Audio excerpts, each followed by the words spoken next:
Hoje eu vim falar com vocês sobre depressão e ansiedade, contar todos os sintomas, como ela é diagnosticada, contar a minha história para vocês. Espero que esse vídeo te ajude de alguma forma. Eu sou a Marilaine Oliveira. No momento desse vídeo eu tenho 30 anos. Bom, eu fui diagnosticada com depressão aos meus 13 anos de idade. Eu morava numa zona rural, num distrito de uma cidade pequena. O distrito tinha 300 habitantes e a cidade 3.000 habitantes. Lugar pequeno, onde todo mundo tomava conta da vida de todo mundo. Aquilo ali eu nunca gostei. Eu não podia fazer nada, que estava todo mundo vigiando, que estava contando pro meu pai. Meu pai era muito bravo, não deixava eu sair, não deixava eu ir pra festa, não deixava eu namorar. Então, se eu já estivesse conversando com um menino na rua, alguém já ia dedar pro meu pai e era aquela briga. Eu não tenho irmãos, sou filha única e eu convivi dos 13 aos 15 anos tendo essas crises de ansiedade e depressão. E aí a minha mãe me levava ao médico, ele falava que era depressão, mas não tinha diagnosticado ansiedade. E eu suava frio, eu tinha crises de nervoso, eu não conseguia dormir e não tinha sido diagnosticada com ansiedade. Só tomava remédio para depressão, não tinha nada para me ajudar na ansiedade. Eu era nova, não entendia de nada, não entendia que eu precisava de um psicólogo para me ajudar. Minha mãe também não entendia muito bem, então fui empurrando. Com os meus 18 anos, eu já consegui melhorar um pouco da ansiedade, comecei a trabalhar, comecei a fazer faculdade, a ansiedade deu uma cessada. Com os 15 anos de idade, minha mãe e meu pai se separaram. Então, eu não tinha tanto aquela pressão mais em casa por parte do meu pai. A minha mãe era um pouquinho mais liberal, deixava eu sair durante o dia, meu pai me prendia mais. Eu acho que isso também me atrapalhava um pouco. Deixando bem claro que eu não tô jogando culpa em ninguém, tá, gente? Pelo amor de Deus, só estou contando aqui a minha história. A minha mãe e a minha avó têm ansiedade e depressão e diz que isso é muito genética, que isso vem de genética também. Então, assim, não pode ser só as coisas que eu passei, as coisas que eu vivi, mas pode ser genética também, né? Eu não era uma pessoa proativa, eu não era uma pessoa sociável, eu não conversava com as pessoas, eu sempre tive pouquíssimos amigos. E aí, né, voltando ali na fase dos 18 anos, quando eu fiz 19 anos, que eu estava na faculdade, eu consegui o estágio numa cidade maior, pertinho, que eu estou até hoje, pertinho de onde eu morava, de onde era a cidade pequena, mas já era uma cidade maior com 20.000 habitantes, e vim para estudar e trabalhar. Ali, devido ao cansaço, devido ao estresse, trabalhando, estudando, a crise de ansiedade foi ficando pior. Aí eu procurei um psiquiatra, ele me diagnosticou com depressão e transtorno de ansiedade generalizada.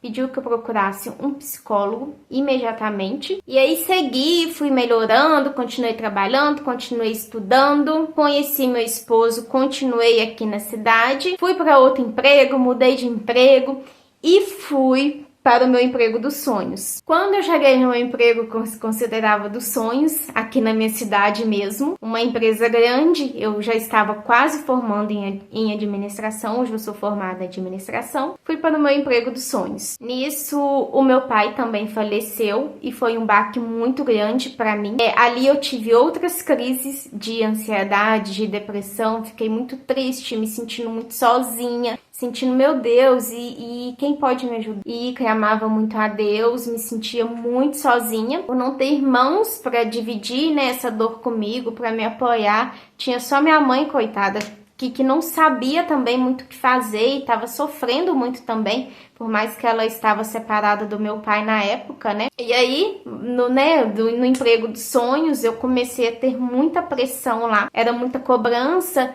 e eu tinha muito medo de ser demitida, de ser mandada embora.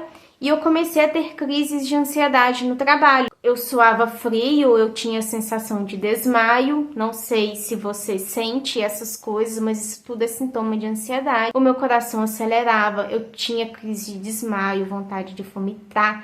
Eu suava muito, muito, muito, muito. E isso aí eu voltei pro psicólogo e pro psiquiatra novamente para ser medicada e para ter acompanhamento. Continuei no trabalho, melhorei, continuei no trabalho. Tive uma perda gestacional também, que eu já tenho um vídeo aqui no canal sobre, se você quiser saber, eu vou deixar o link aqui embaixo.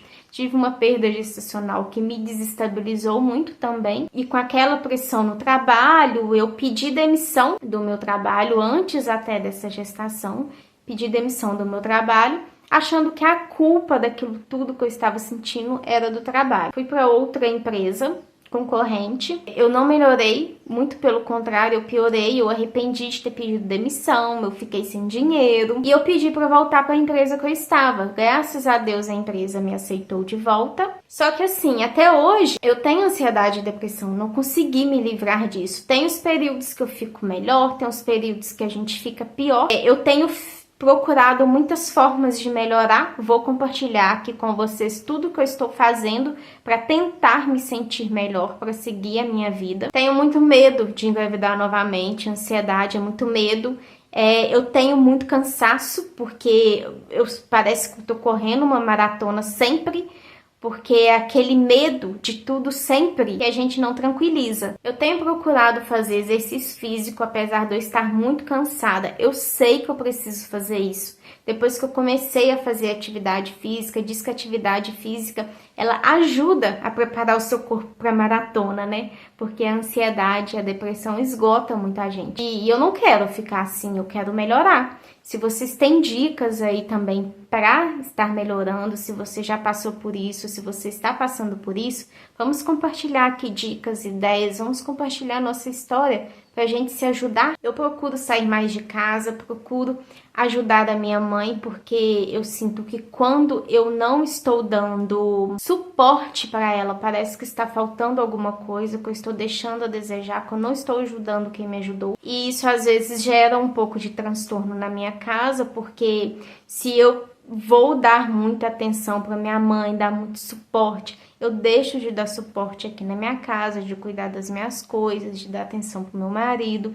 Então isso também é um desafio muito grande. Procuro conversar mais com as pessoas. Hoje eu não tenho muita dificuldade de falar sobre ansiedade e depressão.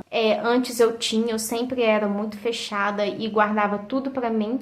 Hoje eu já não guardo tanto as coisas para mim. A pessoa falou algo que eu não gostei. Eu já sei me posicionar. Antes eu não me posicionava. Eu guardava tudo pra mim, ficava massacrando aquilo ali dentro de mim e não colocava pra fora. Uma coisa também que ajuda muito a gente no controle da ansiedade é fazer um yoga ou fazer uma meditação. Eu procuro fazer pelo menos dia sim, dia não. O certo é a gente fazer todos os dias. Ajuda a gente muito na respiração. Procure um psicólogo aí na sua cidade também. É muito bom, ajuda muito a você colocar as ideias em ordem. Porque do nada a gente tá pensando, a gente põe a cabeça no travesseiro, a gente tá pensando no amanhã. E a ansiedade é a gente pensar no futuro, né? Pensar no que vai acontecer daqui a um mês, uma semana, um ano. E a depressão já é pensar muito no passado. Então, quando a gente tem os dois, imagina, se sofre pelo passado e sofre pelo presente. Um sintoma também que eu esqueci de descrever é fobia social. Eu não suportava ficar no meio de pessoas. Parecia que estava todo mundo olhando para mim, que estava todo mundo falando de mim. E não é assim, as pessoas têm as preocupações dela. O mundo não gira ao nosso redor. Não tem ninguém reparando. Às vezes olha para você, mas a pessoa não tá falando de você. E hoje eu continuo naquela empresa que eu falei, que era a empresa dos meus sonhos, né? Não é dos sonhos assim, que a empresa não é perfeita, todo lugar tem os seus defeitos, mas a empresa me aceitou de volta, como eu já disse. Estou lá, faço tratamento com psicólogo, com psiquiatra. Estou na tentativa de engravidar. Eu sinto que a ansiedade está me atrapalhando muito. Como eu já tive uma perda gestacional, agora eu tenho muito medo de engravidar novamente, que a dor foi muito grande, tenho muito medo de engravidar novamente. E isso acontecer de novo, eu sei que não tem uma coisa, não tem nada a ver com a outra, mas vai colocar isso na cabeça da gente. É muito difícil, né? Eu sei que eu esqueci de falar muitas coisas aqui, muitos detalhes, mas eu volto para fazer um vídeo mais completo. Hoje eu tô muito nervosa, é a primeira vez que eu falo sobre esse assunto aqui e foi bem difícil para mim, tá? Espero que esse vídeo tenha te ajudado de alguma forma. Inscreve aqui no meu canal se você se identificou. Fique com Deus, fique tranquila. Um beijão!